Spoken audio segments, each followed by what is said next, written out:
The Why Me Project, an exclusive presentation of Faith Strong Today. What I appreciate the most, Hollie, is that we, over 6.5, 7 years of doing this, have had a chance to talk with people from Canada, people from the US, people from Australia, all over the world. Yeah. And today is no exception for us hopping over the pond, as they say. Yes, as they say. But have we talked to anybody? No, we have talked to somebody from Ireland before, haven't we? Two different people. Don't ask me who they were. Oh, goodness. Gareth is the only one that I care about right now. Yeah, that's all. it's the only one that matters. That's right. Thank you so much for being on our podcast today. I'm glad to be the most memorable Irish person you've ever interviewed. So, Yes. you know.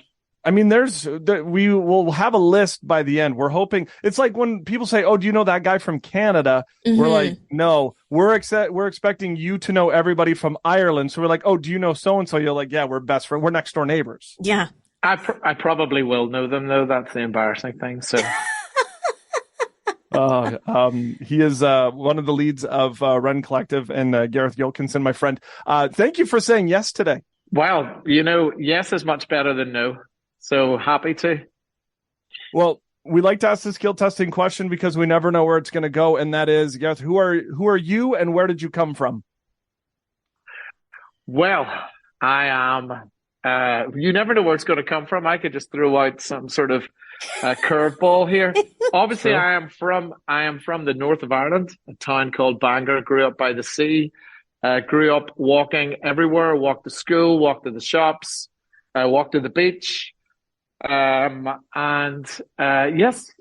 I don't know what else to say. I got obsessed with music at the age of 7. Believed that I was meant to do music and ministry from the age of 12. Oh, wow. Doggedly and consistently stuck to it until the age of 30, after planting a church at 21 called Rend. At 30, then the music took off, and have been touring the world doing music for the last 13 years. So. Wow. First of all, the fact that you know the ages so well, I'm really impressed. Listen, when you get to 43, you have to look back and start taking stock of all the bad decisions you've made. So you soon learn numbers.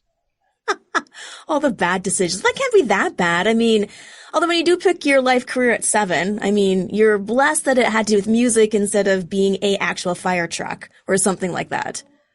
Yes. You know, I do appreciate that. I got obsessed with music at 7, but I think I was about 12 when I was like, "Yep, this is what I'm doing. This is it. I'm all in." Yeah. When was faith then always a big part of your life growing up? Yeah, I was a mega Christian from the age of like 4. So I love that. couldn't have been more a mega Christian. I remember I led the Christian Union in our school.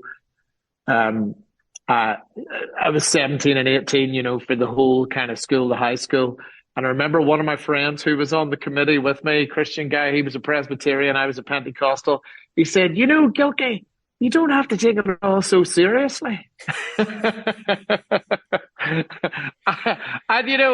I think at the time his advice was wrong, but I think probably now it's not bad. Yeah. What does a 4-year-old mega Christian look like? 4-year-old mega Christian. It looks like trying to tell all your friends they're going to hell, and they need to become a Christian right now. That's kind of what it looks like. So, How did it work out for you? Did you have friends? I had lots of friends, and none of them were going to hell. So, Yeah. There you go. The Lord is Amazing. using you. I remember one story. I remember when I was 11, my best friend Phil Reed, and we were sitting together, and he was from a family that weren't Christians at all. And we were sitting together, and I said, "Listen, Phil, like, I love you, mate. You're my buddy. I'm just so worried you're going to hell. So, look, will you just pray this prayer with me? Like, just pray it with me. Don't even worry about it. Just pray it with me. I'm sure you'll be golden." And so we prayed the sinner's prayer, the two of us together. And, we were still friends for years, but then we went our separate ways. He obviously just prayed the prayer. And then whenever he was 19, his dad died. And I hadn't spoken to him in years, started praying for him, I still lived near his house. So I kind of walked past his house and would pray at nighttime. And for 7 years prayed for him. And I remember saying to God, listen, I forced him in to become a Christian one time. So if you want him to become a Christian, I'm expecting you to create a miracle. One day, I kind of reached out to him, hung out with him. Next day, he said, hey, man, could I come to church with you? And I remember saying, no, I don't think so. Because it was like, if God's going to do this, then a few weeks later, he's like, no, I really want to come to church with you. So he came to church, became a Christian, and, he's still following God now. I look back at that story and think, you see, that's the difference. The difference is whenever you let God actually do the work rather than you trying to squeeze the life out of it and control everything. That's good. Can you imagine? No, please don't come to church. Yeah, no, I just thought, screw it, I'm going to try something different. Go to Steve's. Steve's better. Just go to his stuff. Go to the pub. It'll be way better. Go on ahead. Yeah, seriously. Okay, so if you have like ministry at 12, you guys started church movement, your 2021. Did you then ever think that Rend Collective as a group and music would ever be doing music around the world? The short answer is yes. Okay. But the long answer is probably yes, I expected it, but I didn't know how or if it would, that was the goal and the vision or just going to work towards it till it happened. But I never knew the cost that it would have been emotionally or, spiritually, financially, relationally, the high price that it would take. Mm-hmm. I mean, it's kind of on par, though, with what God says when he's like, I'm calling you into this, but it's not going to be easy. I mean, if the disciples knew they were all going to die, I always wonder, would they have said yes? Great question, isn't it? I know. I have to wait till I go to heaven to get the answer. I'd say at the stage when they were all in and they had just watched Jesus die, they probably went, well, probably us too, lads, but sure, come on, let's keep going. We're this deep in it. yeah, we're in too deep now, in too deep. How did you navigate, though, entering the ministry with great expectation, God's going to do this, and then you hit those moments where you're like, whoa, is it worth it? How did you continue to say yes to God instead of packing things up and say, I'm out? I suppose when you've got a vision and you're focused on it, there is a thing of grit. Once you set your mind on something and you're determined and you've already seen, I think what was really helpful was God would open up doors that we could have never opened up. So when you see the hand of God moving, you're kind of like, oh, okay. Now, does that mean that I wouldn't change things within that? I think we could have taken care of ourselves better and not pushed ourselves so hard or relied so much on our flesh. So there's definitely things that I would love to go back and redo. But I think overall in the bigger picture, whenever you've sort of set your mind to something, there's got to be that grit, that character, that determination, that focus. Yeah. Mm-hmm. This is a bit of a confusing question, and it might even be confusing for you. Where do you consider home? Like, is home still Ireland or is home the States? Because you guys do a lot of traveling. Home is Ireland for me. Okay. It'll never be anywhere else. But practically home is Nashville, Tennessee currently. So we would be home. You were home in Ireland for the summer, but all three of our kids were born here in the US. My wife's Irish too, but all three kids were born in the US. And practically, they were all on the road. We raised the kids on the road. So most of the time home was on a bus, but now Ali's taken a step back the last year and a half. So they're doing school, they've got friends, they've got all that sort of thing. I think really I'm plagued with first generation immigrant feelings, which is this will never be my home, but everybody else is having a good time, so I better suck it up. It's really the honest answer. Yeah. Yeah, that's fair because, Ireland is where your roots are. Do you ever wish that your kids could have a true Irish experience? Well, that's why we go home for the summer. Yeah. So we Yeah. go home, all our families are there. So Yeah. they have plenty of true Irish. Also being married to, it's not like I married an American. True. So our home culture is Irish. Um, so they have that sort of experience. And obviously we've got the band who's also from home. And actually on my street, a guy from Belfast moved in probably about 6 months ago. So I still get him Nice.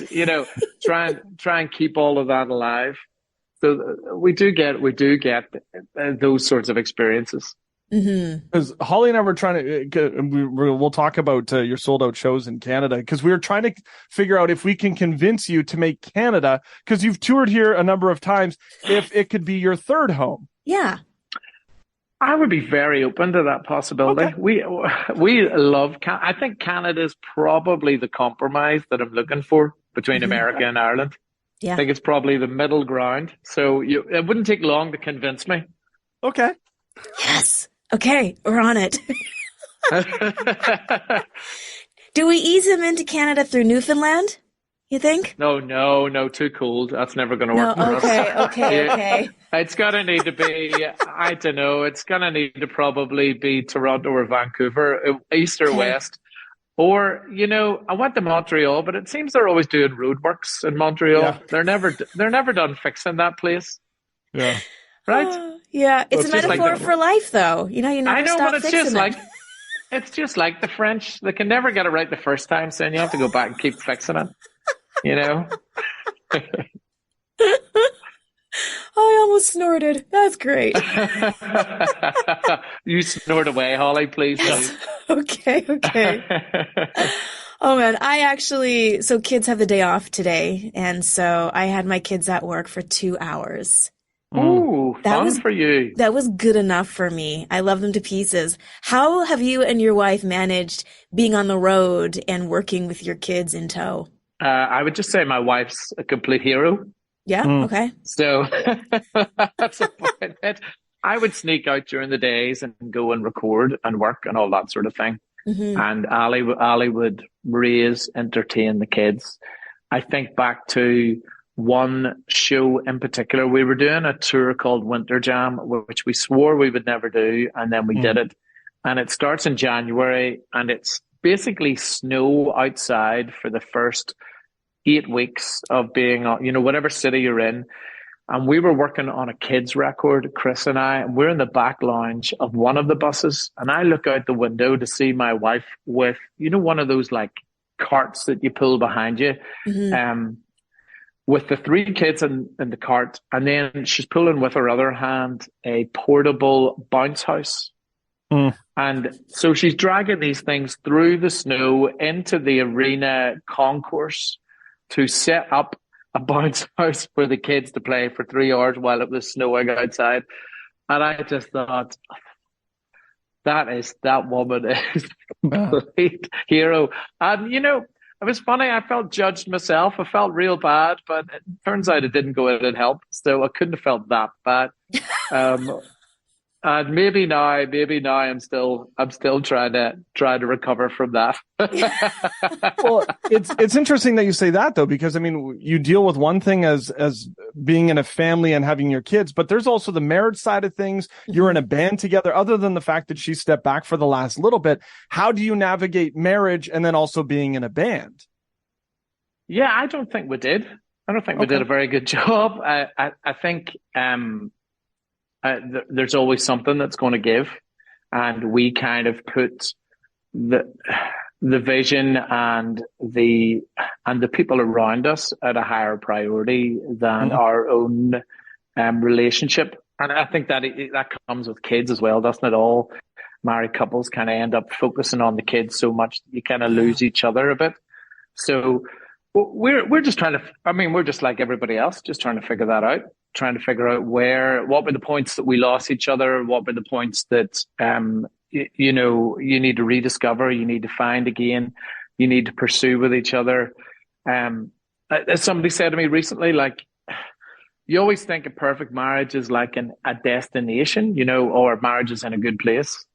And then you realize, well, actually, it's probably exactly the same as your physical fitness. Like, you can look good, And then if you just stop going to the gym for 1 week and start eating burgers and drinking beer, you can look like a disaster.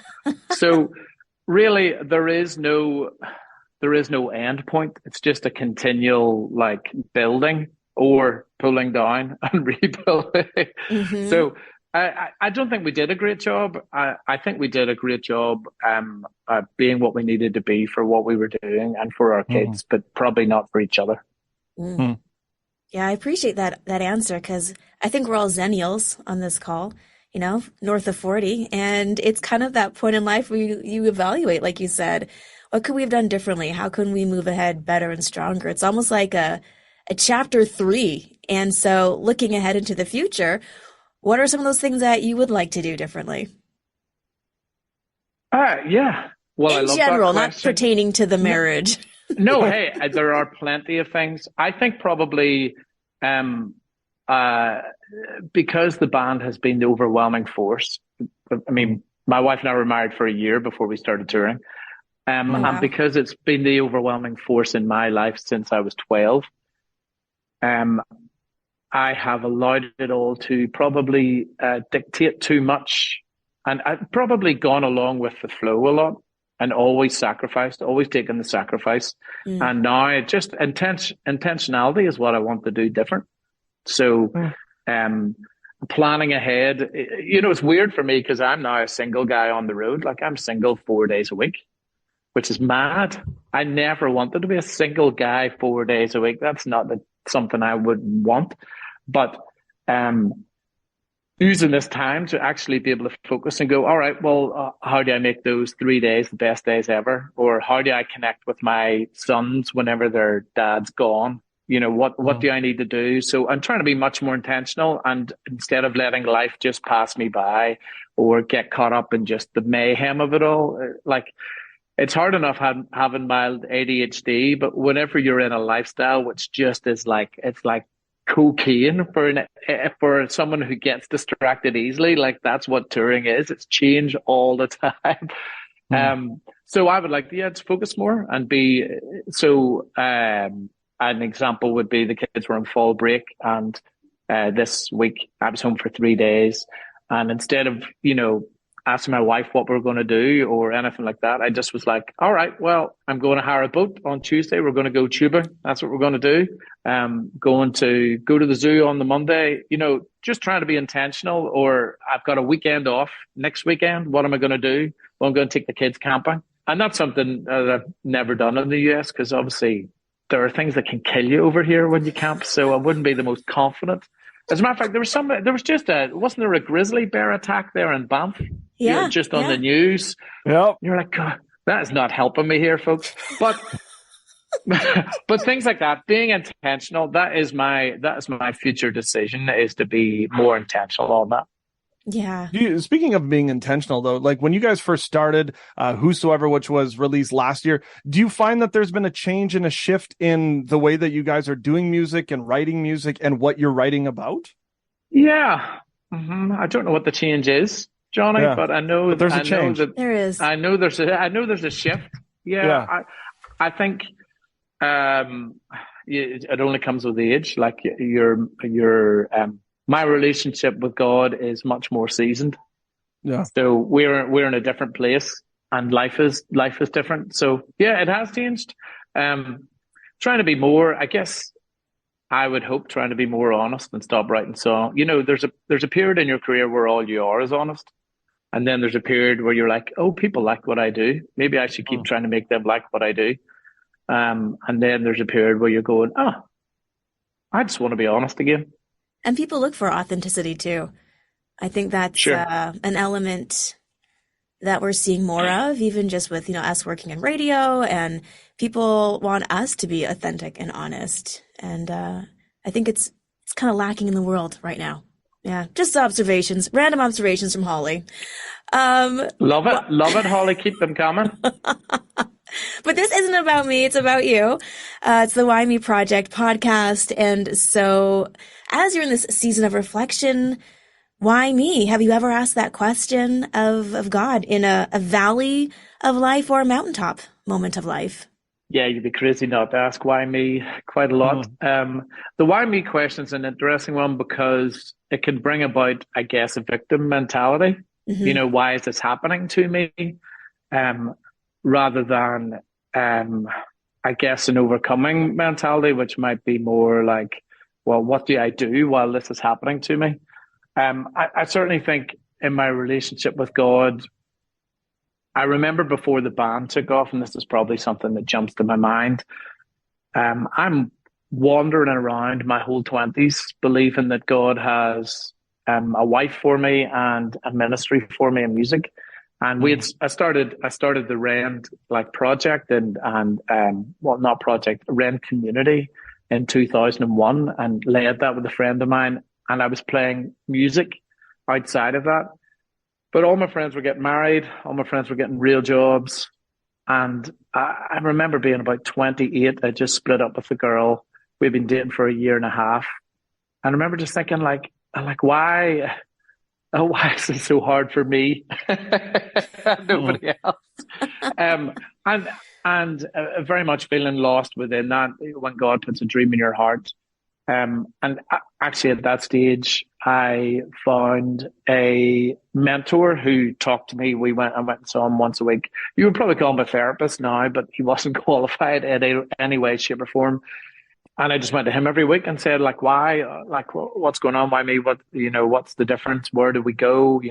What should I do? Should I stop? Should I give up? And he just kept saying to me, well, God has given you a vision. I said, yes. He says, has God taken that vision away or told you it's changed? And I said, no. And he said, well, then just keep going. So that was very much if it wasn't for him, the band would have never happened, for sure. None of these things would have happened. So that was a real time in my life where, yeah, I did give into victim mentality and all of that, but I also fought for more. I mean, every night, gosh, my lighthouse, which we wrote, came about. I mean, every night at midnight, I would go for a walk along the beach for an hour and pray, and there were 3 lighthouses along.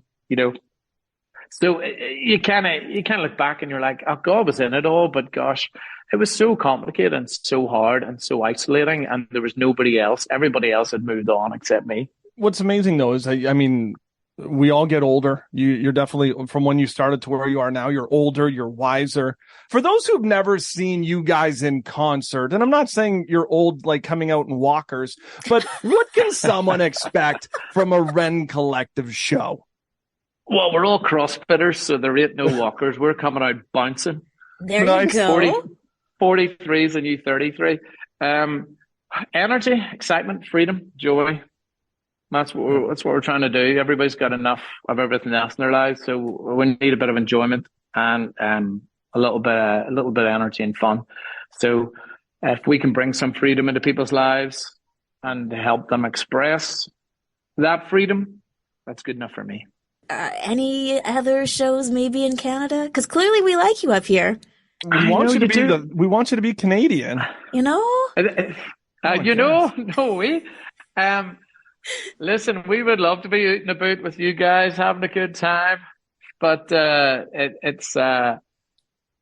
we did actually in 2019. We did an east to west coast of Canada, which I don't know how many people have actually taken the time to start at Glace Bay and end up in Vancouver over 6 weeks. My wife and I and kids lived on a bus for 6 weeks to do the whole country.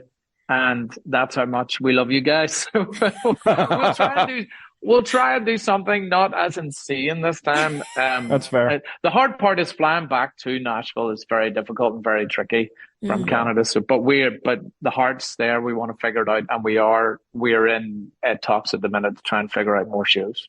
Ooh, all right. All right. We'll have to, no promises, but. Yeah. Oh, there's promises, but they may not happen. All right. He may break them. Yeah. Yeah, it may break. They may be unfulfilled promises. What is family for? Exactly. We will wait with great expectation then. How about that? Listen, guys, you wouldn't be the first people I've let down, so you know. We won't be the last. At Gareth Gilkeson on the socials, rendcollective.com. From a mega Christian at 4 to hopefully soon to be Canadian. Gareth, my friend, we appreciate you taking some time and hanging with us. Yeah, love chatting with you guys. You're lovely people. Hopefully we'll see you then in a few weeks. Do you... Okay, what? do you win him over with poutine? No, because you he's just talking. give him a lifetime supply of maple syrup? We said CrossFit, so I know he's a little bit wary about being in Alberta. You know, not staying here. Yeah. Although there's a lot of ways that he and his family could be active and do CrossFit. No, I mean, we just have to teach him how to deal with wildlife. That's just all. be faster than the slowest person. Oh, no. Honestly. Horrible. Run downhill. Does that work? No, I don't think. I think we wouldn't called even somebody know what about to that. do. It would be horrifying. Yeah. I'm never going out without bear spray ever again. And I'm in Ontario. I'm still. Yeah. There's bears up north here too. Very fair. Yeah. Their show is going to be so incredible. Having an opportunity to see them so many times, they put on a fantastic show. And if you have tickets to see them, if you have an opportunity to ever see them, do it. Yeah, and it's not even just a show. No, it's just like get ready with open hearts to experience God in a different kind of way. So good. So good. So we appreciate Gareth for taking some time and hanging out with us. We appreciate you for taking some time and hanging out with us and doing the social stuff. Holly, I saw that we grew by 1. Yay! Listen, 1's better than 0. It's true. 1 is the greatest number. Isn't that a saying or something? Or did I just make 1 that was up? The loneliest number. Oh yeah, 1's the loneliest number. Yeah. Okay. Well then, let's not make that person lonely. No. Gosh, no. Yeah. So, like, rate, review, subscribe. Please be kind. Rewind. Projectors unite. Also with the YouTube channel. I did say the YouTube channel. Please take a look at some of those shorts, those videos. Share them with someone that you think would be encouraged by them. That's good. Check us out on all the socials and as well, faithstrongtoday.com.